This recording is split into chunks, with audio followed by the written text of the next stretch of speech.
Cette semaine, aux Échos du Vatican, l'Église est entrée en carême. À Rome, le Saint-Père a présidé la messe du mercredi des Cendres en la basilique Sainte-Sabine. Le pape et ses collaborateurs en retraite spirituelle, en silence, loin des bureaux du Vatican, ils suivent pendant une semaine les exercices de carême.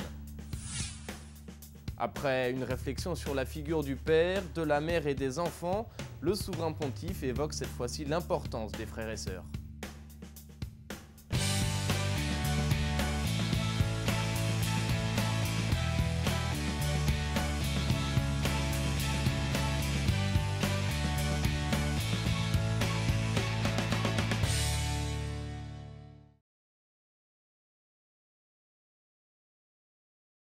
Bonsoir, mesdames, messieurs, bienvenue aux Échos du Vatican. Nous sommes en carême et comme chaque année à la même période, le pape et ses collaborateurs se retirent une semaine en silence pour une retraite spirituelle. Ce sont les exercices de carême. Ils ont commencé dimanche et se poursuivront jusqu'à vendredi, loin des bureaux du Vatican pour rompre avec la routine quotidienne. Et par conséquent donc, pendant toute la durée de la retraite jusqu'à vendredi, les audiences pontificales, y compris l'audience générale, sont suspendues au Vatican. C'est ce que nous explique en détail Bénédicte Luto. Bonjour. Cette semaine, le Vatican et la place Saint-Pierre vivent un peu au ralenti. Pas d'audience générale ce mercredi, pas d'audience privée ou spéciale du pape, et pour cause, le pape François et les membres de la Curie romaine sont depuis dimanche en retraite de carême. Alors cette traditionnelle retraite de carême auparavant avait lieu pendant 6 jours au Vatican, dans le palais apostolique. Mais le pape François avait rompu la tradition l'an passé, estimant que l'éloignement du Vatican permettait un meilleur recueillement pendant ce temps de carême. On avait alors expliqué que le pape souhaitait favoriser l'isolement des prélats de la curie, je cite, de manière réservée et silencieuse, loin des bureaux qu'occupent d'ordinaire les responsables de dicastères. Cette année, le pape et l'ensemble de la curie romaine sont donc retirés pour la deuxième année consécutive dans le village d'Aricia, situé à une trentaine de kilomètres au sud-est de Rome, et ils sont logés dans une maison religieuse de la Société Saint-Paul avec une jolie vue sur le lac d'Albano. C'est donc dans ce climat paisible que les prélats de la curie écoutent chaque jour les exercices spirituels du père Carme Bruno Secondin autour du thème « Serviteur et prophète du Dieu vivant ». Au programme de ces journées de retraite, loin de la curie romaine, l'aude, méditation puis messe le matin et l'après-midi, un nouveau temps de méditation suivi d'un temps d'adoration eucharistique et des vêpres. Lors de la présentation de ses vœux devant les membres de la curie romaine, peu avant Noël, le pape François avait prévenu « Sans un contact quotidien avec le Christ, un membre de la curie peut devenir un bureaucrate ». Cette invitation à vivre une semaine loin des affaires bureaucratiques et en contact direct avec Dieu semble être une proposition de remède, voire de véritable cure à ce que le pape François considère comme une des 15 maladies dont serait atteinte la curie. Et puis en imposant au chef de dicastère ce temps de prière et de recueillement, loin des bureaux, le pape François montre une fois de plus que la réforme de la curie sera avant tout une réforme des comportements, bien avant la réforme de la structure qui devrait, elle, prendre beaucoup plus de temps. Et dimanche, avant de partir en retraite, le pape récitait la prière de l'Angélus. Place Saint-Pierre, devant des milliers de fidèles, il est revenu sur le sens et l'importance du carême. Un combat spirituel, un temps privilégié pour vivre l'Évangile et se mettre à l'écoute de Dieu. Regardez. Le désert du carême nous aide à dire non à la mondanité, aux idoles, et à faire des choix courageux, conformes à l'Évangile, et à renforcer la solidarité avec nos frères. Avant de réciter la prière mariale de l'Angélus, le pape François a évoqué ce temps du carême qui a débuté avec le mercredi des Cendres. Les 40 jours que Jésus passe volontairement au désert, affrontant Satan corps à corps, nous rappellent qu'il s'agit d'un temps de combat spirituel et nous invite à nous remettre sur le chemin qui conduit à la vie. Dans le bruit, nous entendons seulement les voix superficielles, mais dans le désert, nous pouvons descendre en profondeur, là où se joue vraiment notre destin, a expliqué le pape.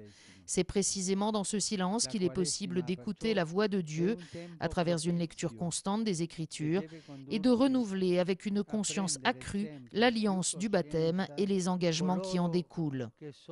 À la fin de l'Angélus, des sans-abri ont distribué un cadeau du pape aux fidèles présents place Saint-Pierre, un petit livret intitulé « Prendre soin du cœur ». C'est là, a expliqué François, que se jouent les choix quotidiens entre bien et mal, entre mondanité et évangile, entre indifférence et partage. Enfin, le pape a demandé le soutien de la prière des fidèles pour la semaine des exercices spirituels de Carême, qui débutait ce dimanche soir pour lui-même et les membres de la curie romaine. Cette période de Carême, donc, elle a débuté mercredi avec la messe des cendres. À Rome, le pape a présidé la célébration en la basilique Sainte-Sabine après une procession à pied depuis la basilique Saint-Anselme. L'imposition des cendres, a-t-il souligné, est un signe qui rappelle la vérité de notre existence, la fragilité de l'homme qui sans cesse a besoin de conversion. Puis le pape, dans son homélie, a insisté sur l'importance de se laisser réconcilier avec Dieu en lui demandant le don des larmes. On écoute un résumé. Cela nous fera du bien à tous, mais en particulier à nous les prêtres, de demander le don des larmes en ce début de carême, pour rendre notre prière et notre chemin de conversion toujours plus authentiques et sans hypocrisie. Ce sont les mots du pape François prononcés au cours de la messe du mercredi des cendres, une messe précédée d'un moment de prière dans l'église de Sant'Anselmo à l'Aventino et de la procession pénitentielle vers la basilique de Santa Sabina. Farci la domanda. Io piango. Il Papa piange. Cela nous fera du bien de nous poser la question, est-ce que je pleure? Le pape pleure-t-il? Et les cardinaux, les évêques, les consacrés? Il pianto è nelle nostre preghiere. Le pleur est-il dans nos prières? E proprio questo è il messaggio del Vangelo odierno. C'est le message de l'évangile d'aujourd'hui. Dans le passage de Matthieu, Jésus relie les 3 œuvres de piété prévues dans la loi de Moïse: l'aumône, la prière et le jeûne. Et il différencie le fait externe du fait interne, des pleurs du cœur. Le pape François explique que Jésus met en évidence la tentation commune en ces 3 œuvres désormais entachées par la rouille du formalisme extérieur. C'est l'hypocrisie, faire tout devant les autres pour être admiré. Les hypocrites, a ajouté le pape, ne savent pas pleurer. Ils ont oublié comment on pleure, ils ne demandent pas le don des larmes. Avant de recevoir les cendres du cardinal Joseph Tomko et les imposer aux fidèles présents, le pape a conclu en disant que cet effort de conversion n'est pas seulement une œuvre humaine. Il s'agit de se laisser réconcilier avec Dieu grâce à la miséricorde du Père. Un Père qui veut nous offrir à nouveau son pardon et nous invite à pleurer dans ses bras, à lui faire confiance et à compter sur lui.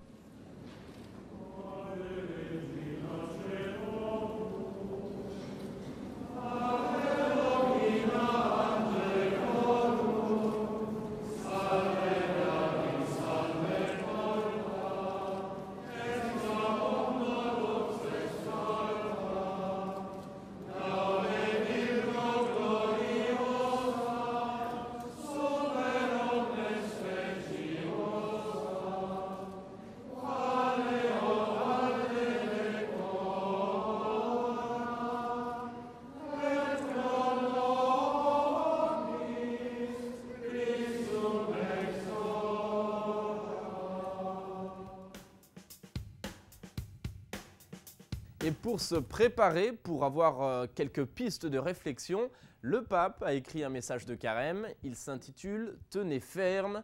Il s'arrête largement sur la mondialisation de l'indifférence. Ce message a été rendu public il y a plusieurs jours en salle de presse du Saint-Siège. Il a été présenté notamment par Michel Roy, secrétaire général de Caritas Internationalis. Il revient sur ce message au micro de Radio Vatican.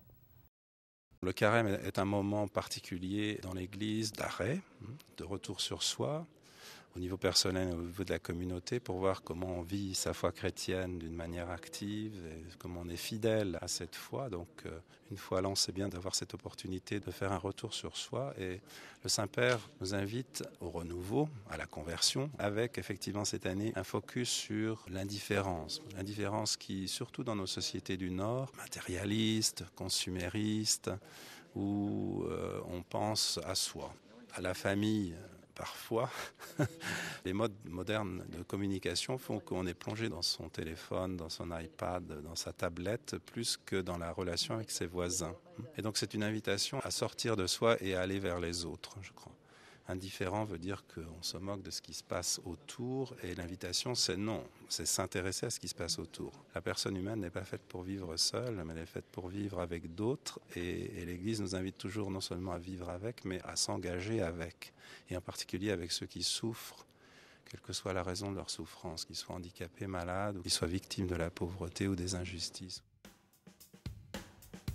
Le saviez-vous ? L'origine du mercredi des cendres remonte au VIe siècle. Le pape Grégoire le Grand décida de rajouter 4 jours au carême pour obtenir les 40 jours de jeûne en dehors des dimanches. Il avança donc le début du carême au mercredi. Une rencontre à présent entre le pape et les fidèles du diocèse de Cassano en Italie. Le Saint-Père les a reçus au Vatican ce week-end. Ils étaient venus en pèlerinage le remercier pour sa visite pastorale de juin dernier. Une visite marquante, visiblement, qu'il a longuement commentée. On écoute ensemble un résumé. Notre époque a grand besoin d'espérance. C'est par ces mots que le pape François a accueilli les pèlerins du diocèse de Cassano en Calabre, diocèse où il s'était rendu le 21 juin dernier. Au cours de cette audience, le pape est revenu sur les nombreux souvenirs de cette visite, les rencontres avec les prisonniers, avec les malades, avec les prêtres religieux et séminaristes ou encore avec les personnes âgées, mais aussi la visite à la cathédrale et la messe célébrée dans la plaine de Sibari. Le pape a évoqué les beautés naturelles de la Calabre, faisant le vœu que les institutions soient courageuses afin qu'elles ne soient pas détériorées de façon irréparable par des intérêts mesquins. Il a mentionné aussi la générosité de ceux qui travaillent dur, souvent contraints de faire face à ceux qui, par intérêt personnel, sèment l'égoïsme, la violence et l'injustice. Le Saint-Père les a encouragés à ne pas baisser les bras et à porter leur soutien aux familles et aux jeunes que l'on ne peut priver d'espérance. Enfin, François a rappelé qu'on ne peut se dire chrétien et violer la dignité des personnes. Ceux qui appartiennent à la communauté chrétienne ne peuvent programmer et accomplir des gestes de violence contre les autres et contre l'environnement.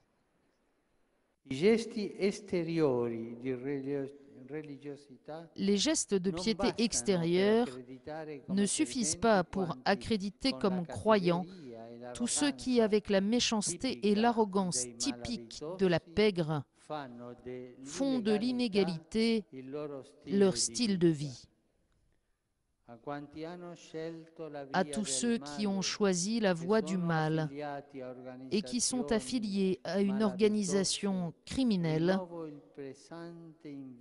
je renouvelle l'invitation pressante à la conversion. Ouvrez votre cœur au Seigneur. Et vendredi dernier, c'était les évêques ukrainiens que le pape recevait au Vatican. La rencontre s'inscrit dans un contexte particulier. Vous connaissez la situation en Ukraine. Le pays, a d'emblée affirmé le pape, subit une grave crise qui continue de faire de nombreuses victimes innocentes. On écoute un résumé de cette rencontre. Votre pays vit une situation de grave conflit qui dure depuis plusieurs mois et qui continue à faire de nombreuses victimes innocentes et à causer de grandes souffrances à la population. Le pape François a reçu les évêques ukrainiens ce matin au Vatican. Il a profité de l'occasion pour lancer un nouvel appel à toutes les parties concernées, pour que les accords soient appliqués et que le principe du droit international soit respecté. Il faut en particulier que la trêve récemment signée soit respectée et que tous les autres engagements, qui sont les conditions pour éviter la reprise des hostilités, soient appliqués. Le pape a demandé aux évêques en visite à Adlimina de tout faire pour surmonter les divisions en guérissant les blessures du passé et en gardant toujours Jésus comme l'étoile polaire. Concernant la situation de pauvreté injuste sur une terre généreuse qui s'est créée à cause d'un sens erroné de la liberté économique, le pape a encouragé les évêques ukrainiens à devenir de plus en plus des défenseurs de la famille, des pauvres, des chômeurs et des faibles. Mercredi, place Saint-Pierre, c'est le rendez-vous hebdomadaire du pape avec les pèlerins du monde entier. Face à eux, lors de l'audience générale, il a poursuivi son cycle de catéchèse sur la famille. Après la figure du père et de la mère, après avoir parlé des enfants, le souverain pontife évoque cette fois-ci l'importance des frères et sœurs. Le lien de fraternité, a-t-il dit, est une école de paix et de liberté. On écoute un résumé de sa catéchèse. Chers frères et sœurs, frères, sœurs, sont des mots que le christianisme aime beaucoup et que toutes les cultures et toutes les époques comprennent. Le lien de fraternité, formé en famille, dans un climat d'éducation à l'ouverture aux autres, est une grande école de liberté et de paix. La famille introduit la fraternité dans le monde. La bénédiction que Dieu, en Jésus-Christ, répand sur ce lien de fraternité le rend capable de dépasser toute différence de nation, de langue, de culture et même de religion. La fraternité en famille resplendit particulièrement quand nous voyons la prévenance, la patience, l'affection dont sont entourés le petit frère ou la petite sœur plus faible, malade, handicapé. Il en va de même de la fraternité chrétienne. Les plus petits, les plus faibles, les plus pauvres doivent ouvrir notre cœur. La parole et l'exemple du Seigneur nous disent qu'ils sont nos frères et nous devons les aimer et les traiter comme tels. Aujourd'hui, plus que jamais, il est nécessaire de mettre la fraternité au centre de nos sociétés. Alors, la liberté et l'égalité prendront leur juste tonalité.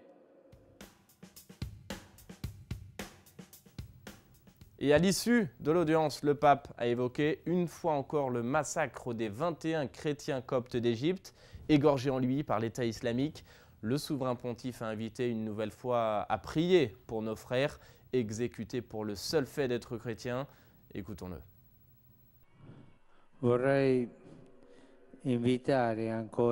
J'aimerais inviter à nouveau à prier pour nos frères égyptiens qui, il y a 3 jours, ont été tués en Libye pour le seul fait d'être chrétiens. Que le Seigneur les accueille dans sa maison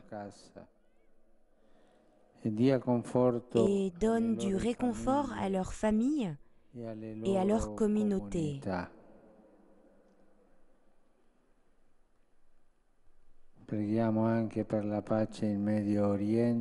Prions pour la paix au Moyen-Orient et dans le nord de l'Afrique. Souvenons-nous de tous les défunts, les blessés et les réfugiés. Que la communauté internationale puisse trouver une solution pacifique à la situation difficile en Libye.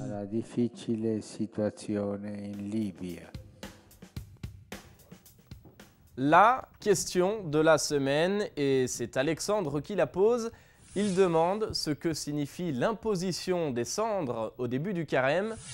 Eh bien, l'imposition des cendres est un signe qui symbolise la faiblesse de la nature de l'homme qui marche vers la mort. Quelques semaines avant Pâques, c'est une manière donc de prendre conscience de la mort et de la vie, de la mort et de la résurrection. C'est aussi donc le symbole de la prière et de la supplication pour que le Seigneur vienne à notre secours. Vous avez peut-être, vous aussi, une question à poser, alors n'hésitez pas, envoyez-la moi sur la page Facebook de Sel et Lumière ou par courriel à l'adresse suivante info@celletlumière-tv.org. Voilà, c'est ainsi que s'achève cette émission. Merci d'avoir été avec nous, merci de votre fidélité.